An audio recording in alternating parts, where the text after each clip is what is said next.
What's up, everybody? It's your boy Savage. Much love, much respect. Thanks for tuning back in. Anyone who follows me on Instagram knows this weekend was crazy. It was lit. So that's why I didn't put out any videos. Nonetheless, we back in action. It don't stop. Never is gonna stop. And that's how it's gonna be. So let's go ahead and continue to get this. Today we talking about what a 3-on-1 looks like within the walls of maybe a level 4 180 prison. This video that's included in this video, the video I'll be showing you right now shortly, it looks like Kern Valley to me, but there's a lot of prisons that look like that. But what I mean Kern Valley is Delano KVSP, Kern Valley State Prison, level 4 180. And the thing with the 180 is it's not a level 4 270. So the 270 is a design, right? You got A section, B section, C section. So when the tower's in the middle, right? So it's like a horseshoe almost, right? So the 180 design has the same similar structure, just they're separated. So each section, like it's A section, that's its own pod. B section is its own pod. But the only thing that connects to these sections is doors. The reason why they keep these sections and they tighten up the security so much is just for that purpose alone. It's a place designated for shoe kick out inmates who've had A1 offenses, picked up any type of district attorney, DA referrals, stabbing somebody, whacking somebody, SBIs, great bodily injuries, whatever, participating in a riot, whatever the case is, whatever could get you the scent of the shoe. After the shoe, you're supposed to be hitting the level 4 180, technically speaking, because it's a shoe kick out yard. So the most dangerous of dangerous inmates are supposed to frequent these yards, and for the most part do. But, there's dudes who end up on a level 4 180. You're just like, what? How did you even get here? You don't belong here. So doesn't give you any right, doesn't give you any means to underestimate anybody, right? You never want to underestimate somebody, especially on a level 4 180. So as you'll see in this video, the thing with 3-on-1s is people on the streets tend to say, hey, I've been jumped before, I can do it, I can be in a riot. Well, the thing with prison is when you're being removed, or this dude probably knew he has something coming. You guys got to understand, these was probably his boys before all this. That's why if you look at the clip, you'll see he starts talking, right? And maybe he thought he was going to get a head up fade from the person he's trying to talk to and didn't see them moving on him. Now, for him to be moved on the way he got moved on, he told, in my opinion, I think he told on somebody. I don't know.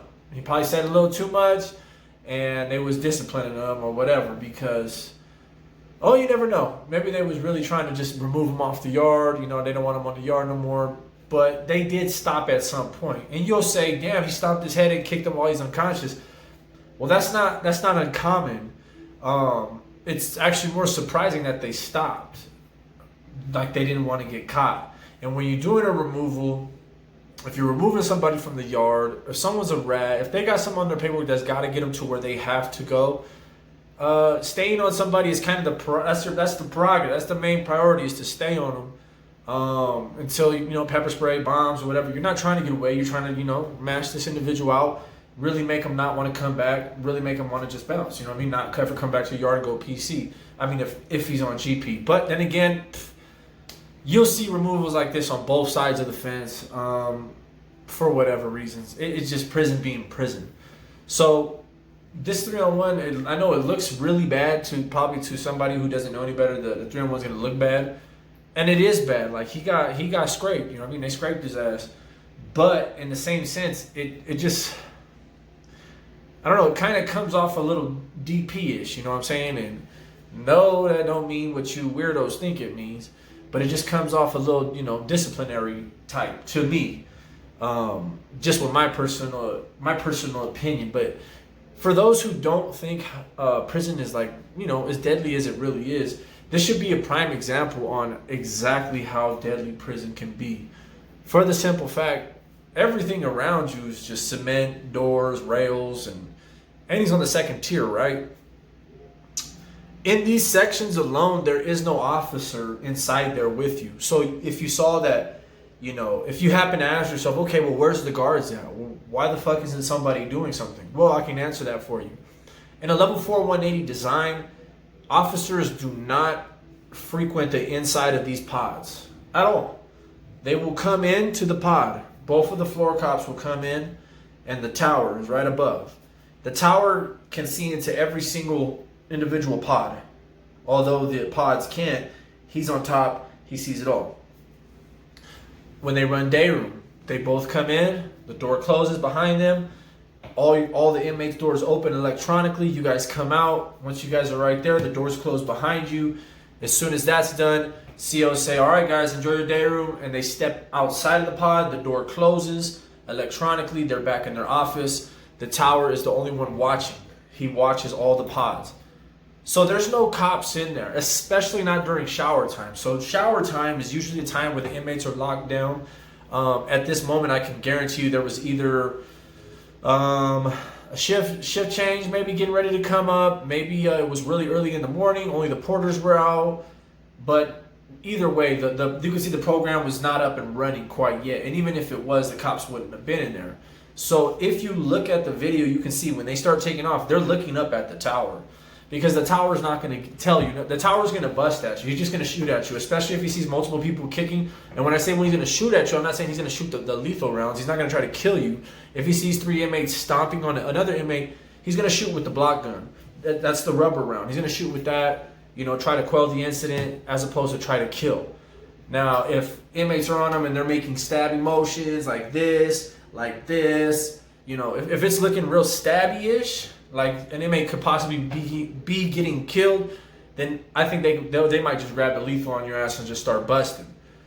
Who knows? That comes down to their own discretion. Do they care? Do they want to see you die? Do they want to try to help? Do they want to be responsible for killing somebody? If he's not killing the next person, it really comes down to the shooter and exactly how they program.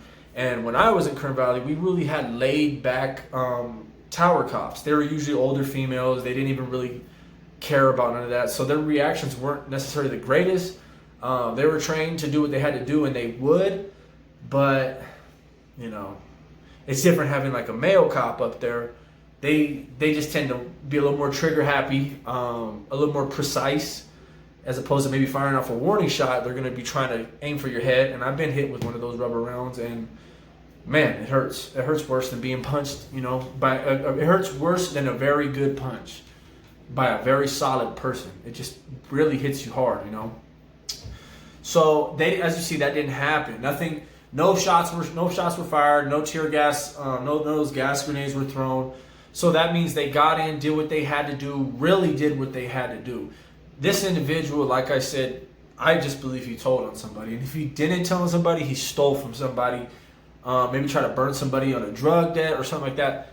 But I don't know. It just seemed like they could have been boys the day before. And this reminds me of so many stories. I've actually been on both sides of that story, being snaked. We call it being snaked. And you really can't understand and feel the empathy for a situation like that unless you go through that when someone snakes you. But it empowers you because it lets you know how much of a coward they are to have to do that, as opposed to just being right there like, hey, come here real quick, we're going to get at you.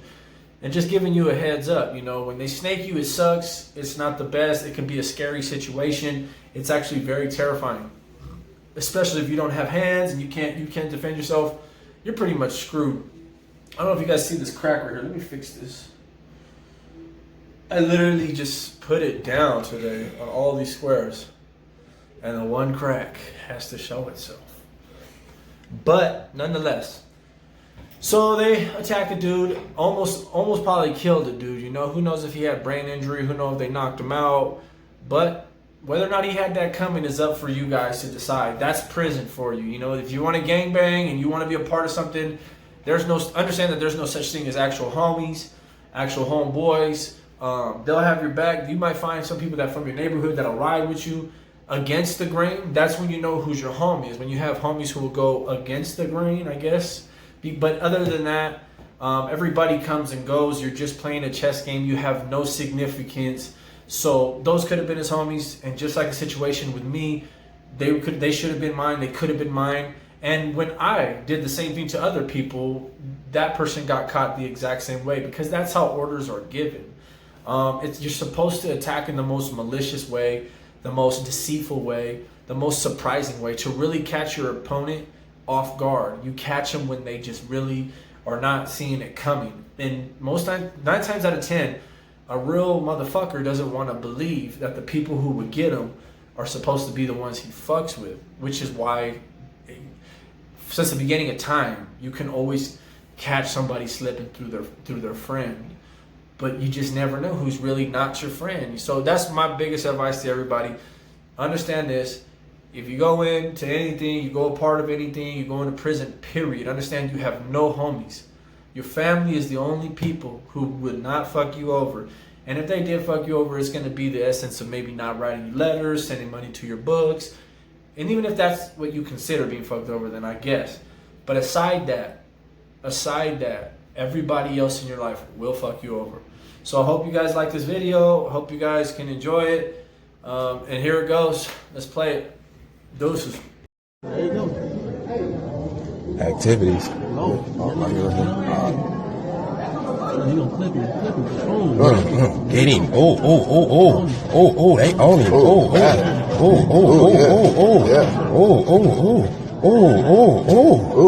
Do it. Oh, yeah, on my money. It's over. Shit. Now it start getting bad.